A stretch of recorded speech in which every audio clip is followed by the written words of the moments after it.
Assalamualaikum warahmatullahi wabarakatuh. Para hadirin, para hujjah, para jamaah, mari kita mulai kajian yang pertama. Bacaannya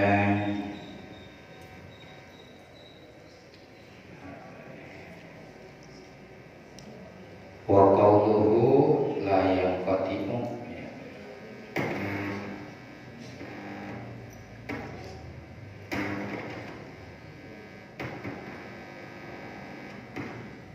Bismillahirrahmanirrahim. Qala al-musannif rahimahullah wa nafa'ana bi ulumi fid dharain.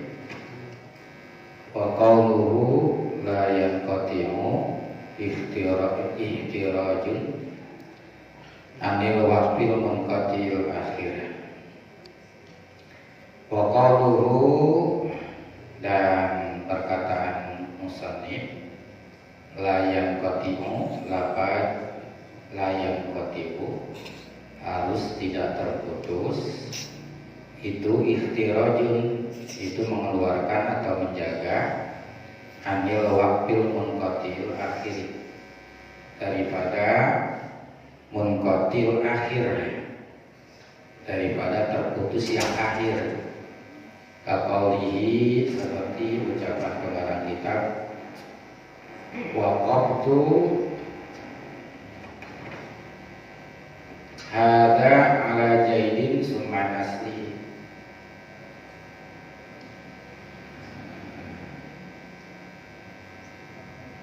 Ucapan seseorang, waqaftu, saya mewakafkan hada, terhadap ini benda, mau tanah mau rumah, misalnya wakaf.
Saya mewakafkan ini terhadap ini, maksudnya misal kepada tanah,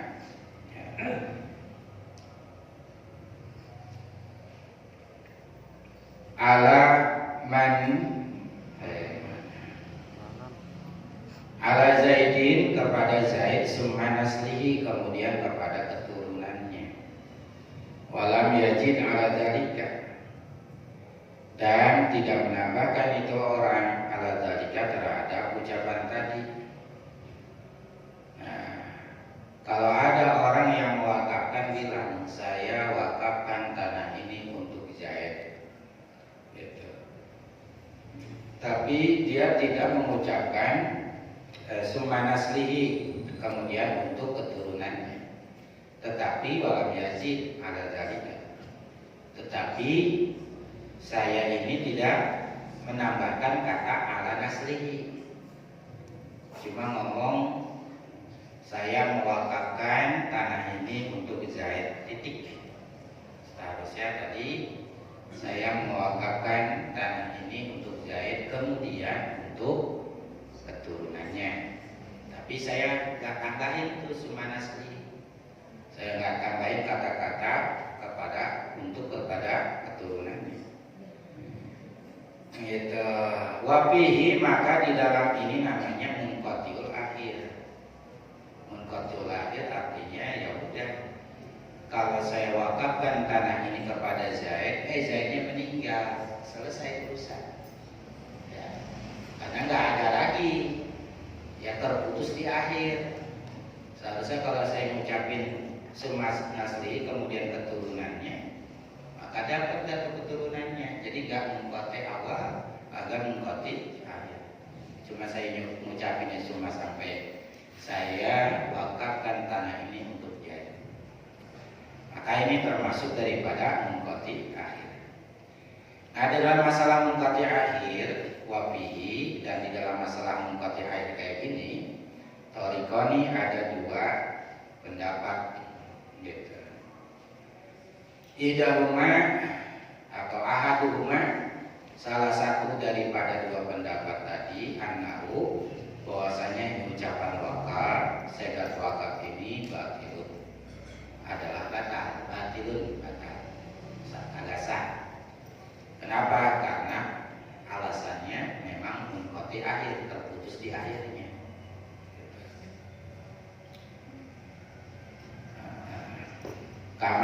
Kamu kotil awali, sebagaimana keadaan orang yang mengatakan kayak kemarin, saya wakafkan tanah ini untuk anak saya yang akan dilahirkan, kemudian untuk orang fakir. Berarti kan itu mengkoti awal, karena yang awalnya orangnya kagak ada atau belum ada, hukumnya sama aja. Jadi pendapat pertama kagak sah.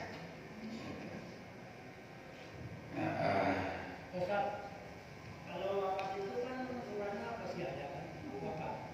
Itu ukuran itu akan dibilang turun lagi atau dibilang mewakaf. Yang wakaf udah kagak megang lagi.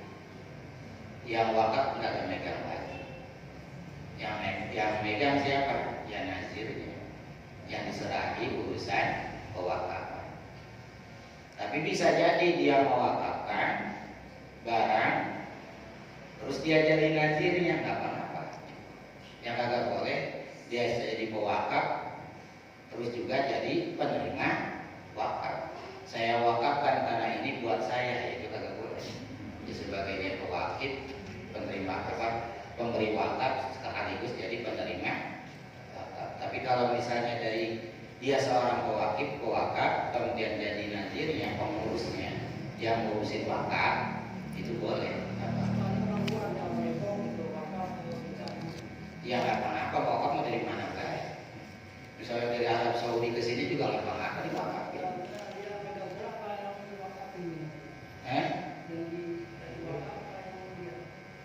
Nanti ada pemilihan, terserah mau siapa yang dia percaya, sama si wakif tadi, sama si pewakaf tadi. Saya mau untuk menyerahkannya buat si anu yang nyerahin, yang ngurusin. Nah, kalau memang itu juga bisa jadi nanti secara nazir mah bisa jadi diubah-ubah, misalnya 5 tahun sekali kayak pemilihan presiden gitu. Nah, terus boleh. Atau memang selamanya dia ada. Yang penting terpercaya gitu aja. Jadi kalau buat nazir masih apa kan? Yang penting emang sudah diserahin. Yang ngurus ya yang nerima siapa, yang ngurusin siapa. Jadi contoh yang ngurusin kayak begini, nazir. Saya wakafkan tanah ini untuk kemanfaatan maslahat masjid. Jadi tanahnya bukan tanah yang dibangun masjid. Jadi saya ada masjid, saya bilang ke pengurus masjid, ya dengan dihadiri, ada saksinya, ada orangnya.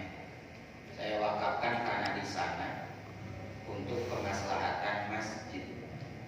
Berarti dia boleh ngurusin tanah yang di sana. Misal tanah itu ditanamin apa-apa, hasilnya nanti buat masjid. Terus boleh kagak yang ngurusin dapat sedikit? Boleh. Ya, kalau tadi tanah yang, atau saya wakafkan kios di sana, ada 5 kios, pembayaran 1 kios 2 juta. Setiap bulan ini manfaatnya buat masjid. Maka itu boleh. Siapa yang ngurusin? Dia nazir sama kios. Begitu. Gitu. Terus terus dipelihara, ya si wakil mah udah kagak ada urusan lagi. Kalau dipindah kemarin boleh. Hah? Misalnya nggak wakaf di sini, kita mau pindah lagi kemarin boleh. Nanti kita lihat syarat wakaf yang ketiga, ya. Syarat wakaf yang ketiga nanti ada gitu, tentang masalah di waktu, ya misalnya.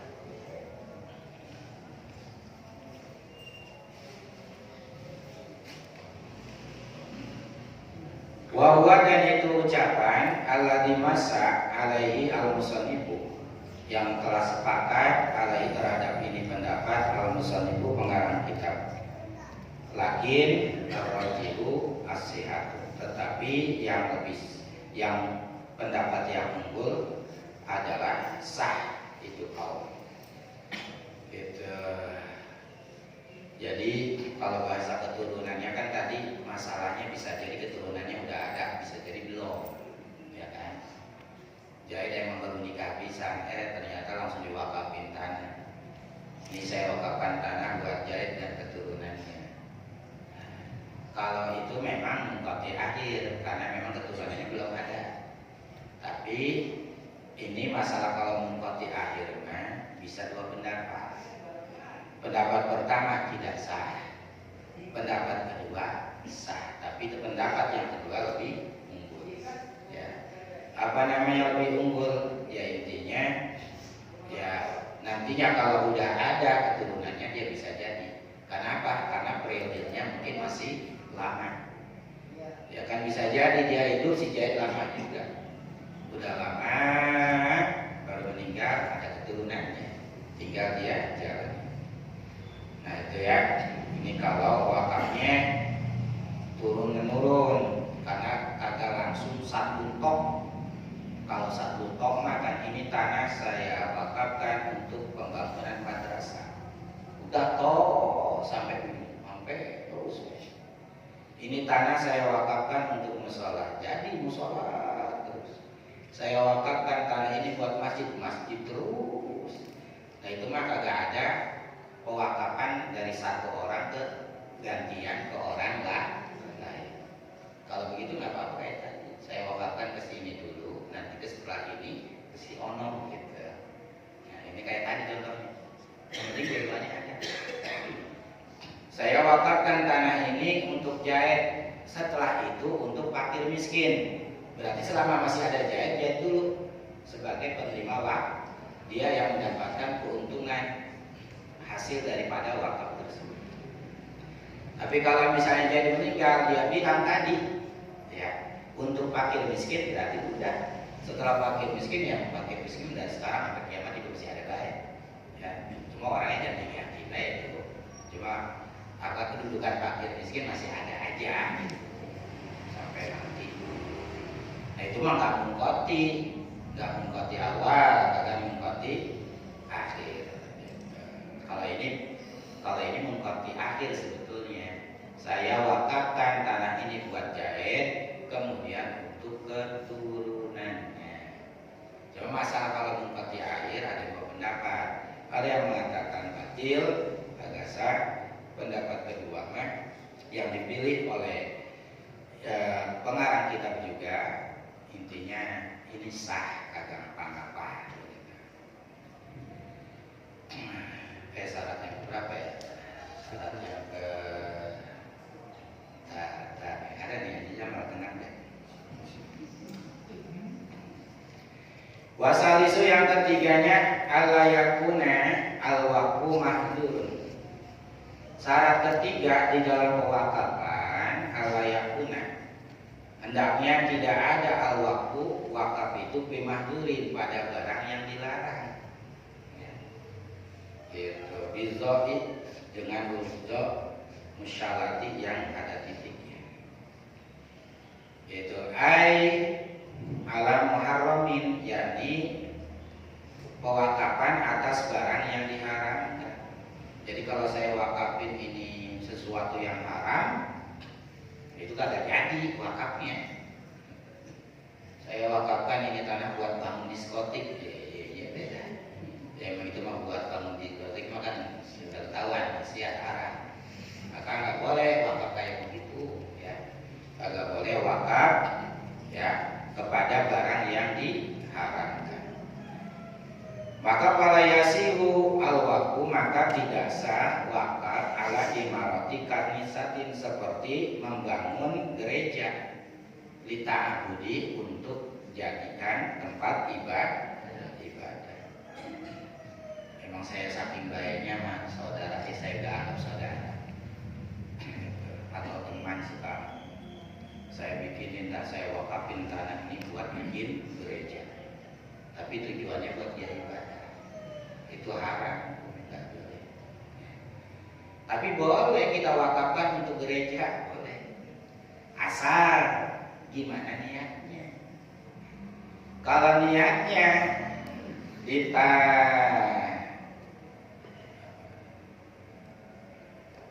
linusulil marina alaiha fal waqfu sahihun. Tapi kalau misalnya saya wakafkan ini untuk pembangunan gereja, tapi tujuannya buat orang istirahat dalam perjalanan. Yang saya bikin gereja di pinggir jalan, kagak ada tempat istirahat, saya bikin namanya gereja. Tapi gerejanya bukan untuk dia bikin bukan untuk tempat ibadah orang Kristen. Tapi saya tujuannya, saya bikin itu gereja, bangunan tanah dan bangunannya tujuannya buat kalau orang perjalanan jauh dia bisa istirahat di situ. Jatuhnya istirahat di situ. Berarti kan itu makan secara niatnya bukan untuk tempat ibadah. Ya, tapi ngapain perlu bikin gereja ya? Mendingan tempat istirahat deh. Saung-saungan. Ini mah kalau begitu ya, saya wakafkan tanah ini untuk bangun gereja, untuk tempat istirahat orang yang lewat, bukan tujuan untuk ibadah orang Kristen. Itu boleh, itu bukan termasuk maksiat, bukan sesuatu yang dilarang. Wa ubhima, maka bisa dipahami kalamul musannifi dari perkataan pengarang kitab, annahu,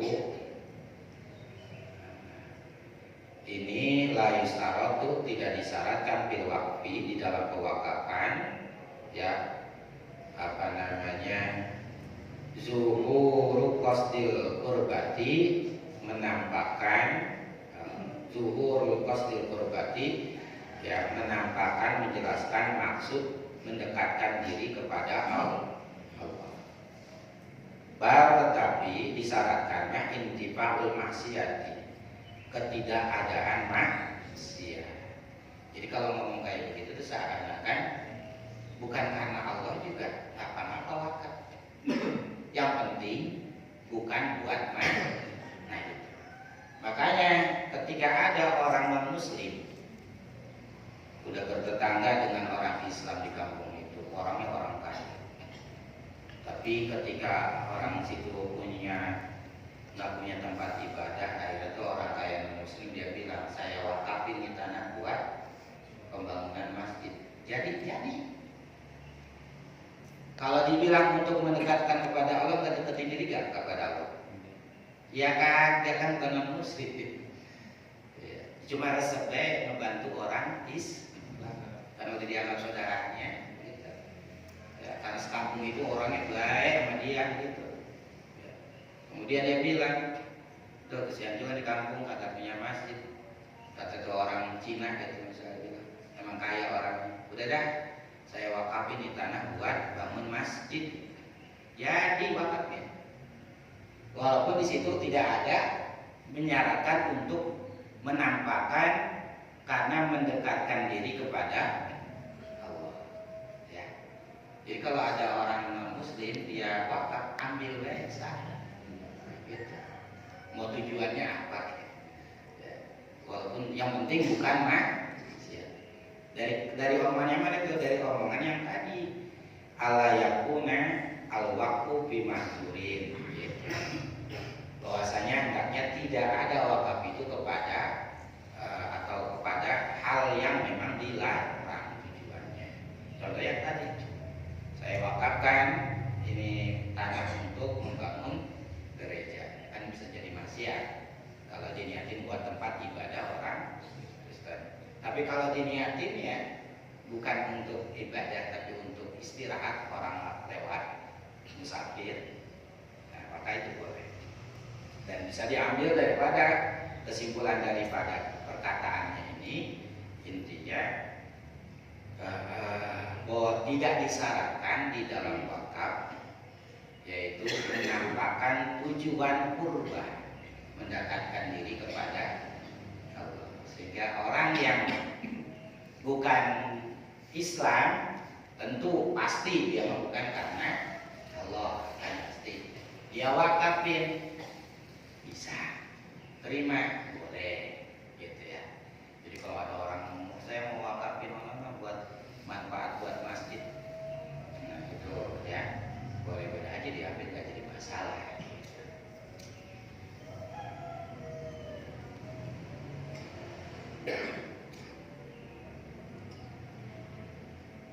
Nah, nanti kita teruskan.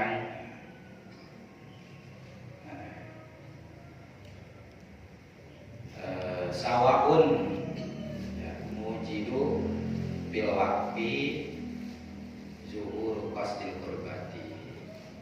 Nanti aja lah Haji Jamal ya, nggak kebagian waktu ini. Besok lagi. Kalau udah kedengar. Ya Rasulullah.